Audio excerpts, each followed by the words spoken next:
தான் என்ன பேசுறோன்னு தெரியாது. எவன் எழுதி கொடுக்குறான்னு தெரியல. மண்டபத்துல எவனும் வாரம் எழுதி கொடுக்குறான். எழுதி கொடுத்தா படிச்சுட்டு போறாரு. மகளிர் அறிவு இல்லைங்க. மரமண்டைக்கு மண்டையில ஒரு மசாலாவும் இல்ல. எவனோ எழுதி கொடுக்குறான், படிக்குது. இதை மரமண்டை யோசிக்க வேணாமா? நம்ம கட்சியில போன வாரம் வந்து இலவசம் வேணான்னு சொன்னானுங்க. சர்க்கார் படத்துல இலவசம் வேணா நம்ம ஃபெலிக்ஸ் வந்து 1000 ரூபாய் அந்த வாங்குற விஷயத்த கொச்சப்படுத்தி சேனல்ல பேசினாரு.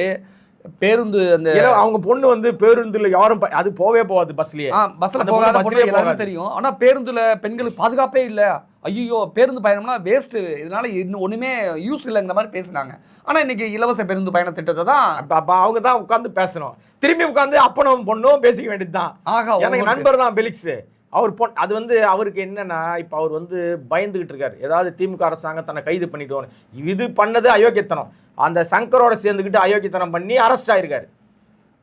பண்ணது அயோக்கியத்தனம், சட்டவிரோத செயல் செஞ்சு தான் அரெஸ்ட் ஆயிருக்காரு. யோகி சிகாமணிலாம் கிடையாது, பேசுனதுக்காகலாம் கைது பண்ணல.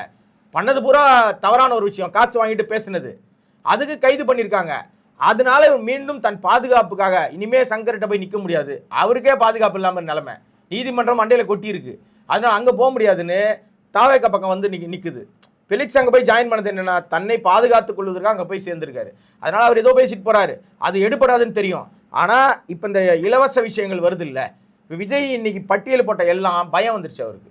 அவருக்கு இவ்வளவு நாளா மெதப்புல இருந்தார், ஆணவத்தின் உச்சத்துல நம்மளை பார்த்து வந்தோம், நம்ம அடுத்த முதல்வர்னாரு. இப்ப தெரிஞ்சிச்சு, மக்கள் தெளிவாயிட்டாங்க. வந்துடும், மக்கள்லாம் தெளிவா இருக்காங்க. ஆட்சியில் அதிகாரம் பங்கு கொடுக்குறோம் என்னன்னு சொல்லி பார்த்தாரு. ஒரு பய கூட வரல, ஒரு காக்கா வரல. அவர் வரார் இவர் வராருன்னு பேசினாங்க, ஒருத்தரும் வரல. ஆனா ஒருத்தர் மட்டும் வந்தார். யாருன்னா திரிஷா வந்திருக்கார், ஒன்னா வந்திருக்கார் மேடையில. அவர் ஜோடி போட்டு வந்திருக்கார்.